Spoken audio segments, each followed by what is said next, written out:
மாணவர்களே, இன்னைக்கு குறளில் ஒரு ஒரு நல்ல ஒரு நம்ம தமிழர்களுக்கெல்லாம் அது பழகி போன ஒரு பண்பாட்டு கலாச்சார ஒரு உண்மை அது. அதாவது என்னன்னா, காக்கை கரவா கரைந்துண்ணும் ஆக்கமும் அன்ன நீரார்க்கே உல அப்படிங்கிறது குறள். இந்த குறள் சொல்ற பொருள் என்னன்னு கேட்டீங்கன்னா, நமக்கு கிடைச்ச சாப்பாடு உணவை, சரியா, நமக்கு கிடைச்ச உணவை நம்ம மனிதர்கள் என்ன பண்றோம், நமக்கு கிடைச்சிட்டு அப்பா நிம்மதியா இன்னைக்கு சாப்பிடலாம், இன்னைக்கு பிரியாணி கிடைச்சிச்சு, இன்னைக்கு மட்டன் பிரியாணி கிடைச்சிச்சு அப்படின்னா என்ன பண்ணுவீங்க நீங்க? சூப்பரா உட்கார்ந்து நல்லா சாப்பிடுவீங்க, சரியா? ஆனா காக்கா நம்மளுக்கு கற்றுக் கொடுக்கிற பாடம் என்னன்னா, காக்கா அப்படி சாப்பிடாதான். தனக்கு கிடைச்ச உணவை பார்த்த உடனேயே தன்னுடைய இனத்தை எல்லாம் கரைந்து கூவி அழைத்து அவர்கள் எல்லாருக்கும் பங்கு போட்டு சாப்பிடுற அந்த குணம் தான் தமிழர்களுடைய குணமும்.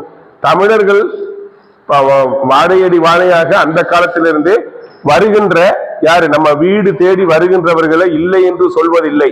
அவர்களுக்கு நமக்கு உணவில்லை இல்லை என்றாலும், நமக்கு சாப்பிடறதுக்கு ஒண்ணுமே இல்லைன்னா கூட வந்தவர்களை உபசரிக்கிறதெல்லாம் நம்மளுடைய கௌரவமே இருக்குது. நம்முடைய கௌரவம், நம்முடைய அந்த நல்ல பழக்கத்தை அந்த உபசரிப்பு வாயிலாக காட்டியவர்கள் தமிழர்கள். எனவே இந்த குறளின் வாயிலாக நீங்க சாப்பாடை மட்டும் நினைக்க வேண்டாம். இந்த இடத்துலதான் நான் உங்களை அந்த இணைத்து கூறுறேன். படிப்பையும் அப்படிதான்.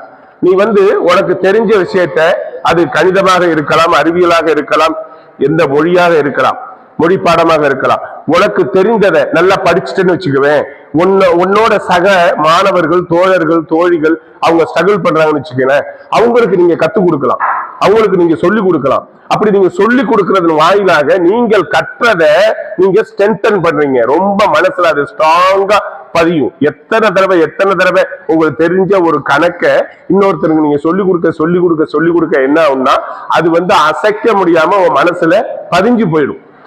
எனவே நான் இந்த இடத்துல உணவை மட்டும் பகிர்ந்து கொள் என்று சொல்லவில்லை.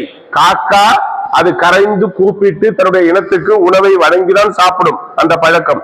அதே மாதிரி மாணவர் செல்வங்கள், உங்களுக்கு நீங்கள் அறிந்ததை, யாம் பெற்ற இன்பம் பெருகை வையகம் என்று சொல்வார்கள். அது மாதிரி நீங்கள் அறிந்ததை, உங்களுக்கு தெரிந்ததை, உங்களுக்கு புரிந்ததை உங்களுடைய சக மாணவர்கள் யாரெல்லாம் ஸ்ட்ரகிள் பண்றாங்களோ அவங்களுக்கு கத்துக் கொடுங்க, அவங்களுக்கு உதவி செய்யுங்க, அவங்கள ஊக்கப்படுத்துங்க, அவங்கள உற்சாகப்படுத்துங்க. அப்படி இருந்தால் ஆக்கம் அத்தனையும் உங்களுக்கு சேரும். நீங்கள் எட்ட நினைக்கின்ற அத்தனை உயரிய மதிப்பும் மரியாதையும் மதிப்பெண்ணும் உங்களுக்கு சேரும். அதுதான் இந்த குறள் சொல்லுவது, இல்லையா? காக்கை கரவா கரைந்துண்ணும் ஆக்கமும் அன்ன நீரார்க்கே உல. அப்படி பகிர்ந்து உண்ணுகின்றவர்களுக்கு தான் ஆக்கம் அத்தனையும் இருக்கிறது. அதே மாதிரி நீ பகிர்ந்து படி, ஷேர் பண்ணி படி, உனக்கு எல்லா ஆக்கமும் சேரும். நன்றி.